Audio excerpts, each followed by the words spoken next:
Hello my dear friends, welcome to VTech engineering solutions. आज के इस वीडियो में ना हम डिस्कस करने वाले हैं कि आईआईटी जेई का जो हम एग्जामिनेशन देते हैं ना, तो क्या जेई ही हमारे पास ऑप्शन होता है, बस आईआईटी ही हम कर सकते हैं?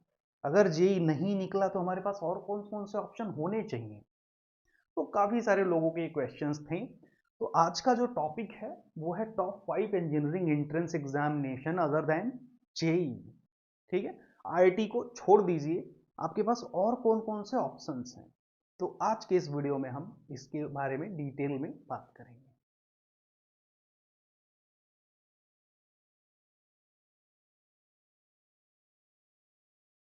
दोस्तों, सबसे पहले मैं आपको बताना चाहूंगा कि there are 3 types of levels. ठीक है, 3 लेवल्स होते हैं। वो 3 लेवल्स क्या क्या होते हैं? फर्स्ट लेवल है आपका सेंट्रल लेवल का। सेंट्रल लेवल में क्या होता है, जैसे आप बात करते हो जेई मेंस की। जेई मेंस आप एग्जामिनेशन देते हो, आपके मार्क्स अगर अच्छे आते हैं, आपका कट ऑफ में आ जाता है, तो आप ट्रिपल आईटीज एंड सीएफटीआई जैसे कॉलेजेस में एडमिशन ले सकते हो। ट्रिपल आईटीज, ठीक है, एंड सीएफटीआई। सीएफटीआई अगर आपने नहीं सुना होगा तो मैं बता दूं, ये भी सेंट्रली फंडेड इंस्टीट्यूशंस ही होते हैं, बट ये गवर्नमेंट नहीं होते हैं। बट गवर्नमेंट जैसे ही होते हैं, एक तरीके से इनको एडेड कॉलेजेस भी मान सकते हो आप। ठीक है, ये भी अच्छे होते हैं। तो ट्रिपल आईटीज और सीएफटीआईज में आपको एडमिशन मिल जाएगा जेई के थ्रू। जेई के बाद आपका एंट्रेंस एग्जाम होता है एडवांस लेवल का। ठीक है, एडवांस में जब आप क्रैक करते हो देन आपको मिलता है आईआईटी। कितना समझ में आ गया? ये है सेंट्रल लेवल का एग्जाम। दूसरे लेवल पे आते हैं। दूसरे लेवल पे होता है स्टेट लेवल का। स्टेट लेवल, लाइक मैं यूपी में रहता हूँ, तो यूपी में जो गवर्नमेंट कॉलेजेस होते हैं बीटेक करवाने के, उनका अपना अलग एग्जामिनेशन होता है। ऐसे ही हर स्टेट में अपना अलग एग्जामिनेशन होता है जो स्टेट लेवल का होता है। बट उसमें दोस्तों ये ध्यान रखने वाला पॉइंट ये है कि सीट रिजर्व रहती हैं। मतलब अगर आप यूपी का दे रहे हो तो यूपी के स्टूडेंट्स के लिए सीट कुछ रिजर्व रहती हैं। अदर स्टेट के लिए थोड़ी कम सीटें ही बचाकर रखी जाती हैं। ठीक है, तीसरा नंबर है दोस्तों यूनिवर्सिटी लेवल का। University level like private universities, जिसमें पहला ही नाम ले लूँ मैं, बिरला इंस्टीट्यूट ऑफ टेक्नोलॉजी का बिट सैट। ये मोस्ट इंपॉर्टेंट एग्जामिनेशन है। ठीक है, बिट सैट पहला ये हो गया।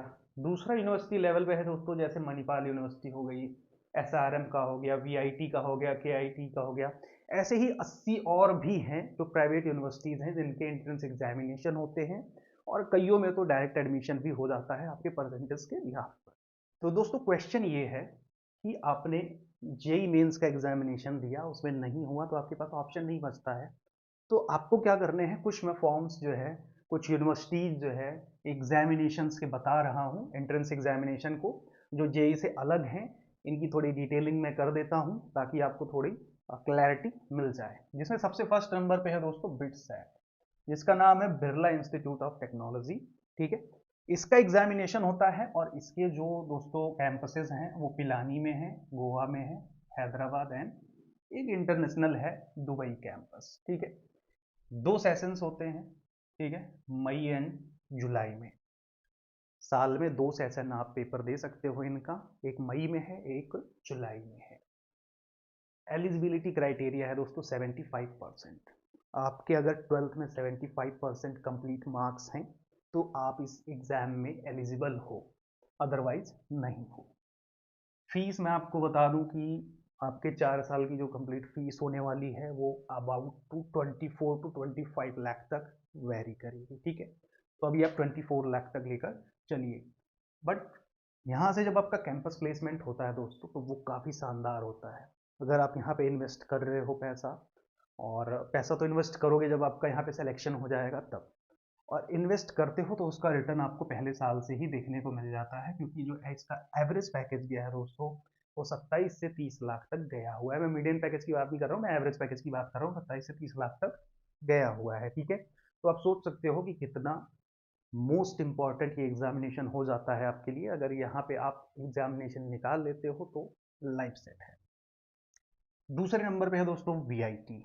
ठीक है, वीआईटी के जो कैंपसेस हैं तो वो एक वेल्लोर में है, दूसरा चेन्नई में है, तीसरा भोपाल में है, चौथा अमरावती में है। ये अमरावती जो है आंध्र प्रदेश में है, हैदराबाद में आई थिंक। ठीक है, यहाँ पे जो क्राइटेरिया रखा गया है वो 60% रखा गया है जनरल ओबीसी के लिए, SC ST के लिए 50% रखा गया है, बट ये ओवरऑल नहीं है, इसमें आपको PCM में है, फिजिक्स केमिस्ट्री मैथ में अगर आपने ये मार्क्स ऑब्टेन किया है अपने 12th के एग्जाम में तो आप एलिजिबल हो। इसका एग्जामिनेशन अप्रैल के आसपास होता है, ठीक है। इसकी जो फीस होती है दोस्तों ये रैंक वाइज वेरी करती है, रैंक वाइज वेरी। अब क्या है ना, जैसे ऐसा तो है नहीं कि एक ही रैंक होता तो सिलेक्शन हो जाता है, तो रैंक वाइज जैसे जैसे आपका सिलेक्शन होगा ना, मान लीजिए मैं मोटा मोटी एग्जाम्पल लेता हूँ, 1 से लेके 20 रैंक तक के स्टूडेंट्स को सेलेक्ट करते हैं, तो क्या होगा, 1 से लेके 5 तक का जो फीस होगा वो 1,76,000 पर ईयर होगा। 5 से लेके 10 का जो होगा वो हो सकता है 2.5 लाख हो। फिर 10 से 15 तक का जो परसेंटेज होगा वो हो सकता है 3 लाख हो। फिर 15 से जो 20 तक का होगा वो 3,68,000 पर ईयर है, 3,68,000 पर ईयर, ये यहाँ की फीस है, ठीक है। तो ये रैंक पे डिपेंड करता है कि आपका रैंक कितना है। एवरेज पैकेज यहाँ पे दोस्तों बात करें तो 9 LPA करीब करीब 9 लाख रुपए पर एनएम तक का पैकेज यहाँ से होता है, तो ये कॉलेज भी आप अपने लिस्ट में लिख लीजिए। वैसे ही तो मैं बहुत मोस्ट इंपॉर्टेंट ही लेके आया हूँ, बट VIT और बिटसेट ये दोनों एग्जाम तो बहुत इंपॉर्टेंट हो जाते हैं। तीसरे नंबर पे है दोस्तों WG-JEE, ठीक है। ये West Bengal joint entrance examination होता है, ये बेसिकली स्टेट लेवल का एग्जामिनेशन है, बट यहाँ पे ना जो मेन कैंपस है दोस्तों, कॉलेज है जिसके लिए लोग एंट्रेंस एग्जाम देते हैं ताकि वहाँ पे इनको एडमिशन मिल सके, वो है दोस्तों जाधवपुर यूनिवर्सिटी। बहुत ही टॉप क्लास का कॉलेज है, अगर ये आपको मिल गया तो समझिए मजे आ जाएंगे। क्राइटेरिया क्या है दोस्तों, 40% SC ST के लिए एंड जनरल OBC के लिए 45%, एंड एज की क्राइटेरिया है 17 ईयर ओल्ड। रिजर्वेशन होता है दोस्तों, जैसे आपको मालूम है कि ये वेस्ट बंगाल का है तो यहाँ पे रिजर्वेशन ऑलरेडी होता है। जो वेस्ट बंगाल के स्टूडेंट्स हैं उनके लिए रिजर्वेशन होता है। मान लीजिए कि जैसे 100 सीटें हैं तो उसमें से 85 सीटें रिजर्व होती हैं वेस्ट बंगाल के लिए स्टूडेंट्स के लिए, एंड इसमें से 15% या 15 सीटें जो बची वो होती हैं अदर स्टेट्स के लिए। तो थोड़ा सा कंपटीशन इसमें बहुत हाई हो जाता है। ध्यान देने वाली चीज बात यह है कि ऑफलाइन एग्जामिनेशन होता है तो आपको सेंटर पे ही जाके ऑफलाइन एग्जामिनेशन ही रिटर्न में देना है दोस्तों। फॉर्म इसका जनवरी में आता है और अप्रैल में इसका एंट्रेंस एग्जामिनेशन होता है, ठीक है। नेक्स्ट बात करते हैं दोस्तों MST CET, ये महाराष्ट्र गवर्नमेंट का है। इसमें क्या है कि ये तो एग्जामिनेशन होता ही है, बट अगर आपने JEE मेंस का एग्जामिनेशन दिया है, आपको IIIT CFTIs नहीं मिल रही है, आप जाना नहीं चाहते उन सब कॉलेजेस में, तो MST CET में ये लोग एलिजिबल होते हैं, काउंसलिंग करा सकते हो आप। यहाँ पे कोई एज का भी लिमिट नहीं है और परसेंटेज भी बहुत कम मांगा हुआ है, 40% है जो है SC ST के लिए, 45% है जनरल OBC के लिए। एग्ज़ाम का जो मोड है वो भी ऑनलाइन ही है, तो अच्छा है। तो मेन चीज़ ये है कि यहाँ JEE मेंस में अगर आप एग्जामिनेशन दिए हो तो यहाँ पे आप एलिजिबल हो, और ये महाराष्ट्र गवर्नमेंट का है, ये ध्यान दीजिएगा। 5th नंबर पे है दोस्तों IIT एग्जाम, ये IISc बैंगलोर जो है कंडक्ट करवाता है। इसमें जो एलिजिबिलिटी है दोस्तों वो है 55% SC ST के लिए एंड 60% ये है जनरल एंड OBC के लिए, ठीक है। नेक्स्ट आते हैं, एग्जाम का जो मोड है दोस्तों वो ऑनलाइन ही होने वाला है और MCQ टाइप के क्वेश्चंस यहाँ पे आपको मिलेंगे। इसमें एक खास बात क्या है, खास बात क्या है, IIT एग्जाम को खास क्या बनाता है कि अगर आप इसमें एडमिशन ले लेते हैं, क्रैक कर जाते हैं, तो आपको स्टाइपेंड के रूप में 5,000 रुपया महीना वो यूनिवर्सिटी प्रोवाइड करती है पढ़ने के लिए, 5,000 रुपये स्टाइपेंड भी मिलता है आपको, ठीक है। नेक्स्ट दोस्तों UG EE एग्जामिनेशन, इसकी जो कंडक्टिंग बॉडी है ये IIIT हैदराबाद है, ठीक है। IIIT वो ये वाला IIIT नहीं है, ये अलग है, ये वो IIIT नहीं है, ये है international institute of Indian technology Hyderabad, ठीक है। ये इसको कंडक्ट करवाते हैं, इनका कोई ऐसा क्राइटेरिया नहीं है, अगर आप 12th पास हो PCM से तो आप एग्जामिनेशन में बैठ सकते हो, बट जो मेन क्राइटेरिया है वो ज़रा देखिए। इनका जो एग्जामिनेशन का पैटर्न है दोस्तों उसमें subject proficiency and aptitude test दोनों टेस्ट है, अगर आप इसमें एलिजिबल हो, आप क्रैक कर लेते हो, देन आप एडमिशन में जा सकते हो, ठीक है। फीस है दोस्तों 5 लाख पर ईयर, ठीक है। तो करीब करीब 20 लाख रुपीज़ 4 ईयर का आपका फीस यहाँ पे पड़ेगा, ठीक है। एवरेज पैकेज की बात करूँ दोस्तों तो 27 LPA 27 लाख रुपए आपको मिल सकता है एवरेज पैकेज यहाँ से, ठीक है। नेक्स्ट एग्जामिनेशन है दोस्तों KCET नंबर 6। तो मान लीजिए कि 5वां ही था ये IIT एंड KCET। ये दोनों मैंने इसलिए रखा क्योंकि इसमें स्टाइपेंड है और इसमें बहुत ज़्यादा चोचले नहीं है एग्जामिनेशन के, इसलिए मैंने इनमें रखा। और पैकेज भी आपको लगभग अच्छा ही मिलता है, बट एक्यूरेट डेटा नहीं था, दैट्स वाई मैंने यहाँ पे मेंशन नहीं किया। और ये KCET जो है इसका भी एग्जैक्ट डेटा नहीं है, बट ये दोनों मेरे को आपको बताना बहुत ज़रूरी था क्योंकि इन 5 के अलावा इन दोनों में भी आप जा सकते हो। तो ये बेसिकली कर्नाटका के स्टूडेंट्स के लिए है KCET। कर्नाटका के स्टूडेंट्स अगर एग्ज़ाम देंगे तो उनको गवर्नमेंट एंड प्राइवेट दोनों कॉलेजेस में काउंसलिंग करा सकते हैं, एडमिशन करा सकते हैं। बट अगर आप अदर स्टेट से हो तो आप सिर्फ प्राइवेट कॉलेजेस, जितने भी वहाँ पे प्राइवेट कॉलेजेस हैं उसमें एडमिशन ले सकते हो। उसके लिए जो एग्जामिनेशन है वो है COMED-K करके, COMED.K, ठीक है। एलिजिबिलिटी 60% है, एग्जामिनेशन का मोड ऑनलाइन है और नेगेटिव मार्किंग भी यहाँ पे होती है। तो दोस्तों ये थे मैंने 5 लिस्ट किए थे, बट 7 मैंने बताए हैं।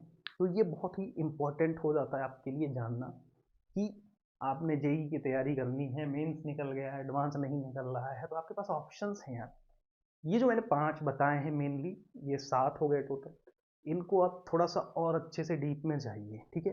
किसी एक इसमें से अगर आप चूज करते हो और उस पर चाहते हो कि जैसे बिटसैट हो गया, ठीक है, बिटसैट के ऊपर आप और डिटेल में जानना चाहते हो तो आप मुझे कमेंट करिएगा, मैं इस पर और डिटेल रिसर्च करके आपके लिए एक स्पेशल वीडियो लेके आऊँगा, ठीक है। अब बात ये आती है कि आपको जेई मेंस के साथ साथ पैटर्न कैसे फॉलो करना चाहिए, क्या क्या एग्जामिनेशन देना चाहिए। जैसे मैं आपको बताऊं, देखिए, एक तो सेंट्रल लेवल का है, एक एग्जाम तो आप ये दे ही रहे हो, ठीक है। सेंट्रल लेवल का एक एग्जामिनेशन आप जेई का दे ही रहे हो, एक एग्जामिनेशन आप ये दो, ठीक है। दूसरा एग्जाम आप स्टेट लेवल का दो, जिस स्टेट में आप हो, ठीक है, अपने स्टेट का एक एग्जामिनेशन दो। तीसरा फॉर्म आप भरो अदर स्टेट का, ठीक है। अदर स्टेट लाइक मैं ये WBJE की बात कर लूँ तो एक इसका भर लो, ठीक है। चौथा एग्जामिनेशन आप ले लो दोस्तों यूनिवर्सिटी लेवल का, जैसे बिटसैट हो गया, ठीक। तो आप एक साल में जहां आप ओनली जेई की तैयारी करने वाले थे, वहीं पे आपके पास ऑप्शंस कितने हो गए, 1 2 3 और 4। पहला सेंट्रल यूनिवर्सिटी से आपने जो जेई के थ्रू आप भर ही रहे हो फॉर्म, स्टेट लेवल पे आप भर सकते हो, आप जिस स्टेट से बिलोंग करते हो। तीसरा हो गया अदर स्टेट का, जैसे WGJE है, महाराष्ट्र का है या कर्नाटका का है। और चौथा है दोस्तों यूनिवर्सिटी लेवल का, जैसे बिटसेट का आप भरते हो या फिर आप VIT का भर सकते हो। वेल्लोर मिल गया तो बहुत अच्छी बात है। यहाँ दोस्तों जो मैंने आपको बताया ना VIT, ये जो कंडक्टिंग बॉडी है यहाँ भी वेल्लोर ही है, VIT वेल्लोर, तो VIT वेल्लोर में एडमिशन मिल गया। तो ये 4 ऑप्शन आपके पास अभी मैंने बता दिए कि इतने सारे ऑप्शन आपके पास अभी हैं, आप एग्जाम दो, किसी ना किसी में तो दोस्तों हो ही जाएगा, ठीक है। तो किसी और इन्फॉर्मेटिव के लिए आप मुझे नीचे कमेंट कर सकते हैं। वीडियो पसंद आया हो तो लाइक करिएगा, सब्सक्राइब करिएगा और अपने फ्रेंड के साथ भी शेयर करिएगा, हो सकता है किसी स्टूडेंट की इससे और हेल्प हो जाए। मिलते हैं दोस्तों अगले वीडियो में, तब तक के लिए टेक केयर, बाय।